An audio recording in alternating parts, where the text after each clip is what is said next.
Hello friends, welcome to my channel Versatile Kajal પંડ્યામાં તમારું સ્વાગત છે.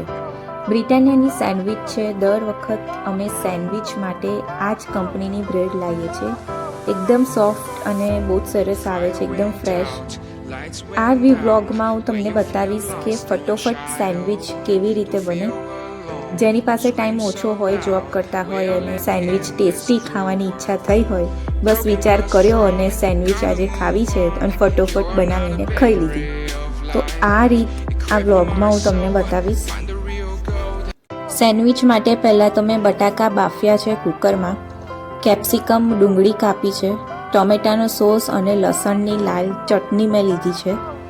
લસણની લાલ ચટણી અને ટોમેટો સોસ બંનેને મિક્સ કરીને થોડુંક પાણી એડ કરીને પ્રોપર રીતે હલાવી દઈશ.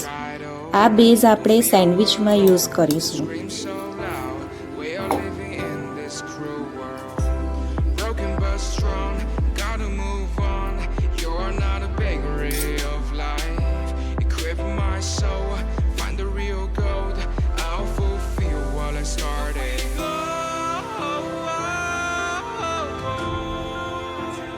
સેન્ડવિચ માટેની આ એક લાલ ચટણી રેડી છે. એક આનો ફ્લેવર છે ને એકદમ સ્પાઇસી અને ખાટો જેવો સ્વાદ આવે છે, કારણ કે આમાં ટોમેટો સોસ અને લાલ ચટણી બંને મિક્સ છે. બટાકા બફાઈ ગયા છે. ઠંડા થાય ત્યાં સુધી આ બાજુ ગ્રીન ચટણી બનાવી દઈએ. ગ્રીન ચટણી મમ્મી બહુ જ સરસ બનાવે છે, એટલે એની રીત હું આ તમને વિડીયોમાં બતાવીશ. અહીંયા આગળ ધાણા ધોઈ લીધા છે, જીરું નાખ્યું,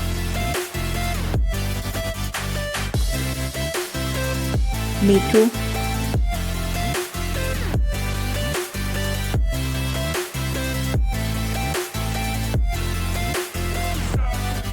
એક ટામેટું નાખ્યું સમારીને,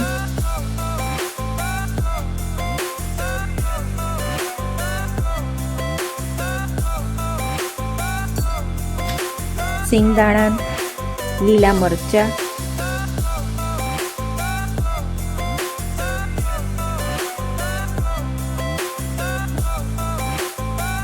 થોડુંક પાણી એડ કર્યું.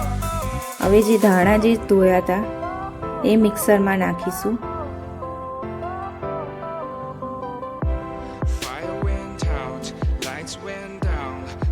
મિક્સરમાં ક્રશ કરી દઈશું.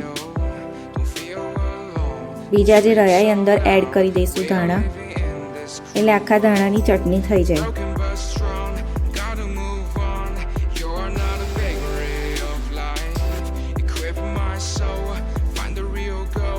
બીજી બાજુ જે થોડાક ધાણા રહ્યા છે એમાં મમ્મીએ સેવ નાખી છે.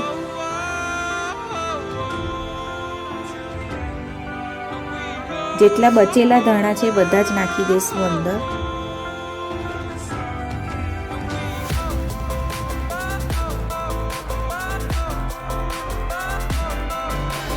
થોડીક શુગર નાખી.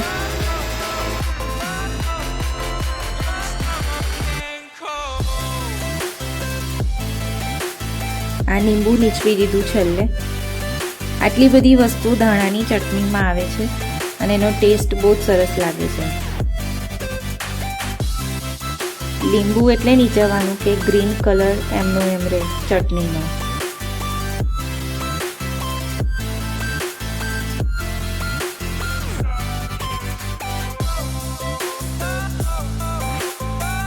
સેન્ડવિચ પર લગાવવા માટેની બંને ચટણી રેડી થઈ ગઈ છે. હવે હું મસાલો કરીશ સેન્ડવિચનો. અહીંયા આગળ તેલ લીધું છે, તેલની અંદર જીરું નાખ્યું, ડુંગળી કાપેલી હતી એ નાખી,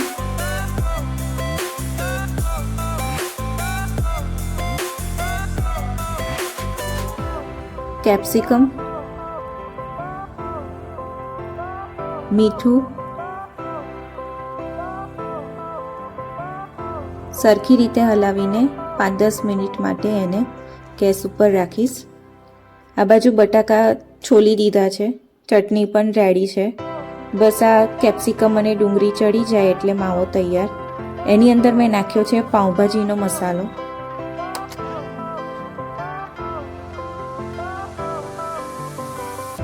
પાઉંભાજીનો મસાલો નાખીએ તો ટેસ્ટ બહુ જ સરસ આવે છે સેન્ડવિચનો. બીજા કોઈ જ એક્સ્ટ્રા મસાલા નહીં, ખાલી પાઉંભાજીનો મસાલો છે, કારણ કે બીજો બધો મસાલો ચટણીમાં છે જ. જે બધા બટાકા બાફેલા હતા, મેશ કરેલા, એ અંદર એડ કરી દઈશ.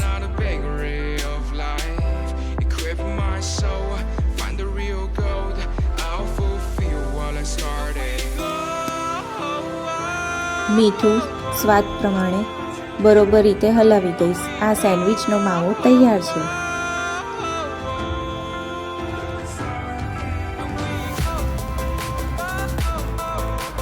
હવે હું બનાવીશ સેન્ડવિચ. પાર્થને ભૂખ લાગી ગઈ હતી અને અમે જમવાનો ટાઈમ પણ થઈ ગયો હતો.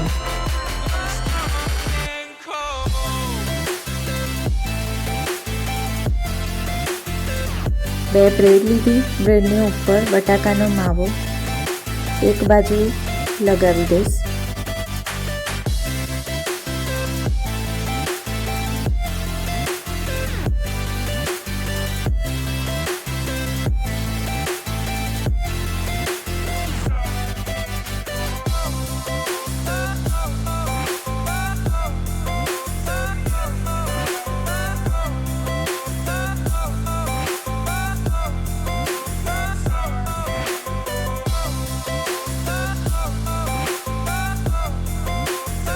બટાકાનો માવો લગાઈ ગયા પછી બીજી બાજુ બંને ચટણી લગાવી દઈશ.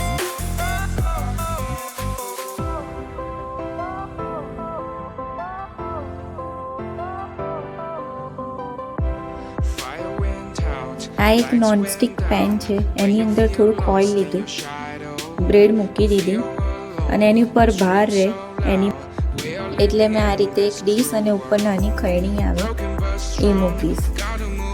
જો તમારી પાસે સેન્ડવિચનું મશીન ના હોય તો આ રીતે સેન્ડવિચ બનાવવાનું. સેન્ડવિચ બરોબર રીતે શેકાય છે.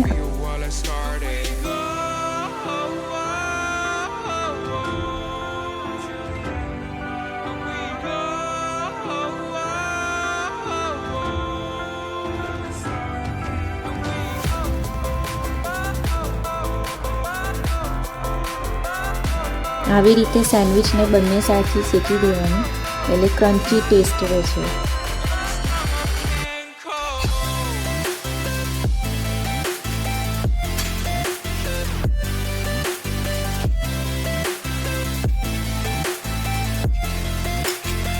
ખાવા માટે સેન્ડવિચ તૈયાર છે.